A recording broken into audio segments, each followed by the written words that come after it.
In Haiti, thousands of people are dead, a country already ravaged by poverty, and things have gotten worse. I am afraid that as people grow more desperate, they will turn on each other. Families have been torn apart, children's orphans, survivors are scrambling to find water, shelter, medical aid, any kind of help. And as we all know, a starving man will do whatever it takes to feed his family. That is why I hope if you were at your church like I was on Sunday at mine, my church talked extensively about the aid that they are lending and asked us to all reach into our pockets. I hope you did.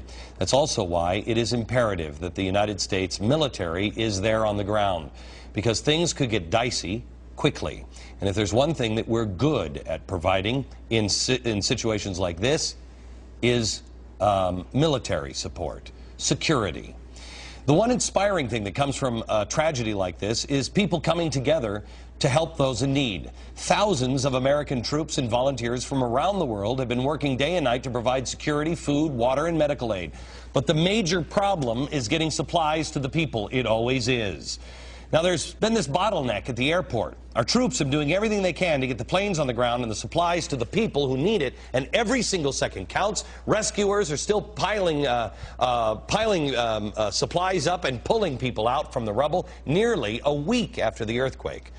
So I'm hearing that there's a bottleneck, and this made my head explode when I heard the report over the weekend that members of the U.S. military who are in charge of the airport are frustrated when vital supplies circled in planes above Haiti and couldn't land because politicians and diplomats were landing.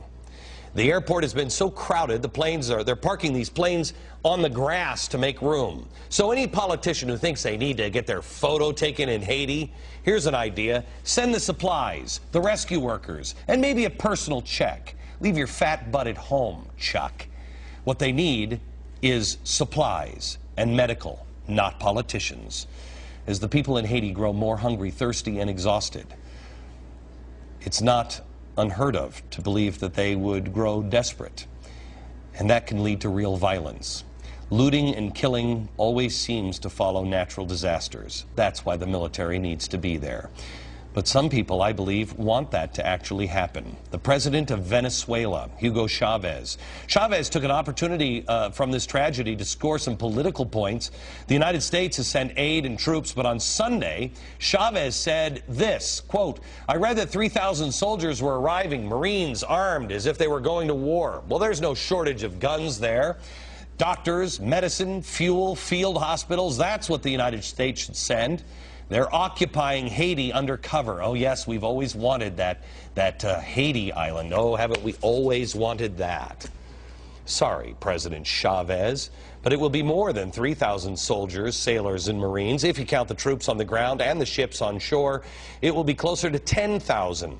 And that includes the U.S. Navy ships and Coast Guard cutters that are there to provide support, members of the Army's 82nd Airborne Division to help the survivors. The U.S. Navy ship Comfort and the military's largest medical ship will be there this week, as will the carrier Vinson, one of the largest ships in the American fleet. It carries equipment capable of purifying large amounts of water and has extensive medical facilities. That sounds like a lot of doctors, medicine, fuel, field hospitals to me. But of course, if we would have sent less troops or no troops, Chavez would have used the opportunity to attack us for that as well. I guess you can never please the socialist dictators of the world.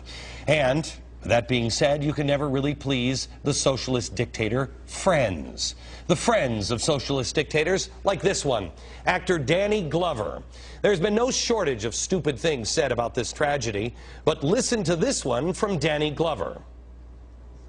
I think that other countries in the region, I think Venezuela, Brazil, Cuba, and other countries have already stepped to the point of that. This is a great moment for another type of internationalism, you know, and I hope we seize this particular moment, because the threat of what happened to Haiti is a threat that can happen anywhere in the Caribbean to these island nations, you know. They're all in peril because of global warming, they're all in peril because of climate change and all of this. And we need to find this when we did what we did at the climate summit in Copenhagen. This is the response. This is what happened. You know what I'm saying? But we have to act now.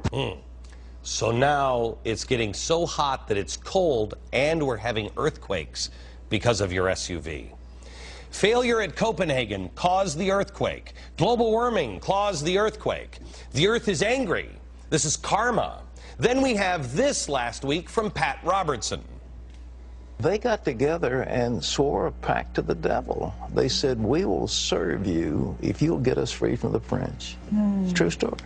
And so the devil said, okay, it's a deal. And they kicked the French out. You know, the Haitians revolted and got themselves free.